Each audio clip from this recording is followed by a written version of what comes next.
नमस्कार, जय हिंद, जय श्री राम। सत्य पर आधारित प्रोग्राम में आप सभी देशवासियों का हार्दिक स्वागत है। दोस्तों, हमारा प्रसंग है आज का, बच्चे भगवान का रूप होते हैं। तो कैसे भगवान का रूप होते हैं, आइए थोड़ा ध्यान देते हैं। जिस किसी के औलाद नहीं होती है तो वो निर्वंशी कहा जाता है, यानी कि समाज के अंदर वो पैदा हुआ और समाज को उसने कुछ नहीं दिया। जिसने समाज को कुछ नहीं दिया उसकी कोई इज्जत सम्मान नहीं। ये इंसान की बात नहीं करते, हम वृक्ष की भी बात करते हैं। जिस वृक्ष में फल नहीं लगते हैं, बागवान माली उन फलों को, उन वृक्षों को अपनी बाग में नहीं रखता है। जिन गुलाब के पेड़ों में, जिन पुष्प के पेड़ों में पुष्प नहीं निकलते हैं, माली उनको अपनी फुलवारी में नहीं रखता है। ऐसे ही जो समाज में आए, पैदा हुए और चंद वो अपने संतुलन के कारण मानसिक माँ बाप का कहना नहीं माना या माँ बाप से दूर रहे, माँ बाप को समझ नहीं पाए और माँ बाप की सेवा नहीं किया, जिससे आपकी शादी नहीं हुई। और जब आपकी शादी नहीं हुई, कौन शादी करेगा? जब आप अपनी ज़िंदगी, जवानी जो है इधर उधर भटका रहे हो, घर में आप अस्थाई नहीं रुक रहे हो, तो शादी कौन करेगा? अब समय जब निकल गया तो फिर शादी कौन करेगा? अब यहाँ पर भी वही हाल हो रहा है, अब शादी कौन करेगा? इसके लिए जब समय निकल गया तो एक सुझाव, एक उपाय है, अब भगवान से शादी करेंगे। गुरुमंत्र ले लिया किसी मठ के महंत के, तोंदुमल स्वामी बन गए और फोकट का उड़ा रहे हैं। यहाँ जब घर में थे तो बाप का माल उड़ा रहे थे, बाप को नहीं पता चला। वहाँ गुरुजी ने गुरुमंत्र दे दिया तो चोर चोरी से गया पर हेरा फेरी से नहीं गया। जैसे एक बार एक नंबरी चोर इतनी चोरियां करता था, अचानक उसको भगवान मिल गए। महर्षि वाल्मीकि जी, स्वामी जी मिले तो वाल्मीकि जी ने उनको समझाया, कहा भैया गलत काम है, ये किसी के साथ विश्वासघात मत करो। आज किसी के साथ विश्वासघात मत करो। तो महर्षि वाल्मीकि जी ने ज्ञान दिया था उस चोर को, तो चोर ने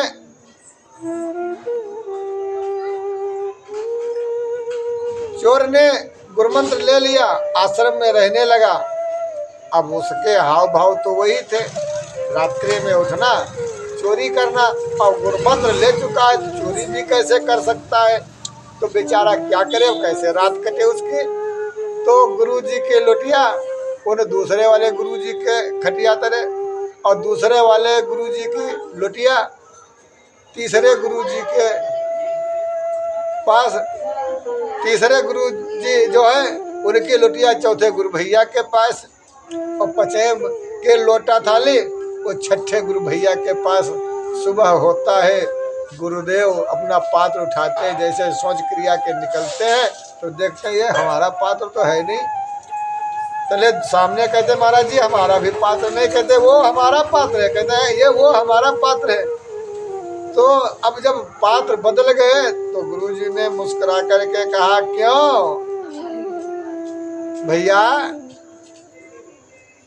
मिट्ठू लाल, आखिर ये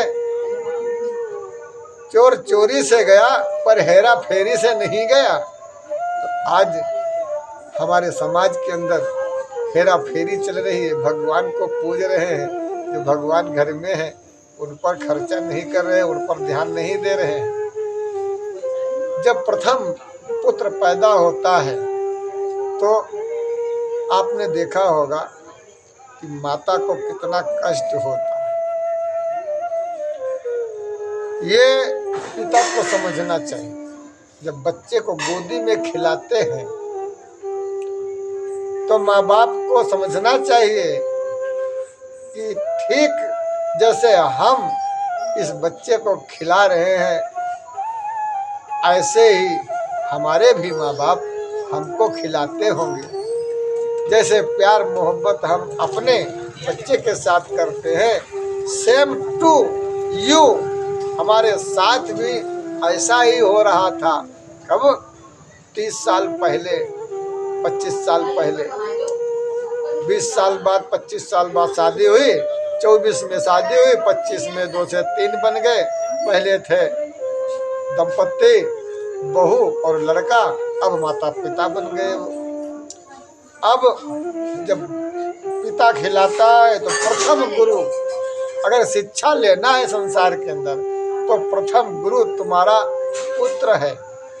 पुत्र ही आपको सिखा रहा है कि देखो ए मानव, हम तुम्हारे पुत्र तो हैं, परंतु वास्तविकता ये नहीं है। कितनी ही बार तुम हमारे पुत्र बने हो और कितनी ही बार तुम्हारे हम पिता बने हैं। तो इसलिए कर्म आधारित जीव है। जब माला टूटता है तो नीचे का दाना ऊपर जुड़ जाता है, कभी ऊपर का दाना नीचे हो जाता है। आज माला के टूटने जैसा ही ये सांस टूटने जैसा खेल है दोस्तों। आज पिता का दायित्व बिल्कुल खुलकर सामने है। आप गुरु की सेवा मत करिए, क्योंकि गुरु के पीछे भागना जरूरी नहीं है। गुरु ने जो तुम्हें काम दिया है वो काम करो। हमारे गुरुदेव ने हमको काम दिया, बेटा अब तुम हमारा नाम रोशन करो। तो हमने इतने बड़े बड़े काम किए, शायद 13 अखाड़े नहीं किए, जो हमने करके दिया है अपने गुरुदेव को। गुरुदेव भी हमारे किसी 13 अखाड़ों में ही है, लेकिन हम परम स्वतंत्र न सिर पर कोई भाव मन करे हम सोई। हम हमारे शिव जी और गुरुदेव हमारे तो वो अपने आश्रम में ही रहते हैं, लेकिन हमें भोले बाबा के और हम दोनों लोगों ने खूब पूरे देश पूरे विश्व को अपनी शक्ति भक्ति अपने प्यार मोहब्बत से हमने उसको सींचा है। माता पिता प्रथम गुरु, और जो लड़का है ये माता पिता का गुरु है। माता पिता प्रथम गुरु है और माता पिता का नन्हा मुन्ना बच्चा वो गुरु है। जो तुम नहीं देखा है, तुम लेटिन कर देते थे, माँ बाप कैसे उठाता था ये आप नहीं जानते थे। आज आपके सामने हो रहा है, आपकी आंखों के सामने हो रहा है। कैसे माता पिता भूखा रह करके तुम्हें शिक्षित, तुम्हें जो है गर्मियों में कपड़े, सर्दियों में कपड़े और ये सब देता है। 1 रुपया मांगने पर 2 रुपये देता है। आज यही चीज तुम्हारे साथ भी हुई थी। आज जब वो माँ बाप बुजुर्ग हैं तो आपको गर्व होना चाहिए कि जो 2 माँ बाप मिल करके एक बच्चे को, 2 माँ बाप मिल करके 4 बच्चों को खिला लेते हैं मेहनत करके। आज के युग में इतनी डिजिटल दुनिया होने के कारण भी, डिजिटल दुनिया और हाथ में पैसा, पैसा माने मैल कुछ नहीं, तब वो 4 बच्चे मिल करके 2 माँ बाप को नहीं खवा पा रहे हैं। सोचिए, जबकि माँ बाप पढ़ा लिखा भी कम है, उसने फावड़ा चला करके 4 बच्चों का भरण कर लिया। लेकिन हमारे पढ़े लिखे नौजवान बच्चे जो हैं वो आज माँ बाप को नहीं खवा पा रहे हैं। ऐसी बुद्धिमत, ऐसी आश्रमता, ऐसी विद्वता समाज में किस काम की, जो अपने गुरु को, अपने भगवान को ना जो खिला पाए। तो दोस्तों, माँ बाप की सेवा करो, भगवान स्वयं तुम्हारे दरबार में आएगा। ये भी नहीं कि माँ बाप की सेवा करो और माँ बाप तुमको उल्टा काटे। हम इसका आदेश नहीं देते हैं। एक कहावत है कि ढोल गंवार शूद्र पशु नारी, ढोल गंवार शूद्र पशु नारी, सकल ताड़ना के अधिकारी, ढोल गवार। इस अगर मंथरा को दंडित कर दिया गया होता तो अयोध्या का जो राम राज्य है यह भंग नहीं होता।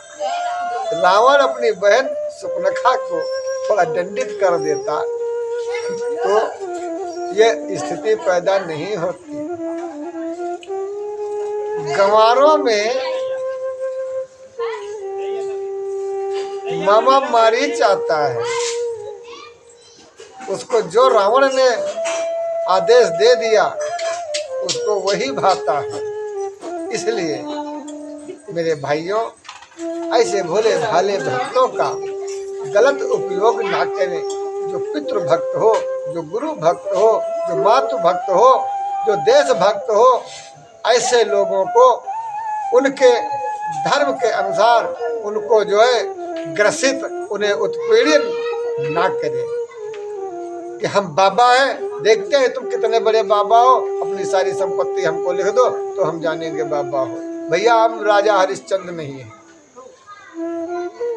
हम राजा हरिश्चंद्र नहीं है जो हम बिक जाएं। हम छोटे से साधारण पुजारी हैं जो झोपड़ी से ही पूरे विश्व में प्रकाश पुंज फैलाने की कोशिश करते हैं। तो इसी के साथ हम अपनी वाणी को विराम दे रहे हैं। आज का दिन सत्संग बस यहीं तक। जय हिंद, जय श्री राम। अपना और अपने परिवार का ख्याल रखें। तो चोर चोरी से जाए, क्या हेरे फेरी से भी न जाए। इसलिए प्रथम गुरु माता पिता और माता पिता का गुरु प्रथम उसका शिष्य है। अद्भुत सत्संग है। दूसरे पार्ट में बहुत ही मजेदार सत्संग आने वाला है।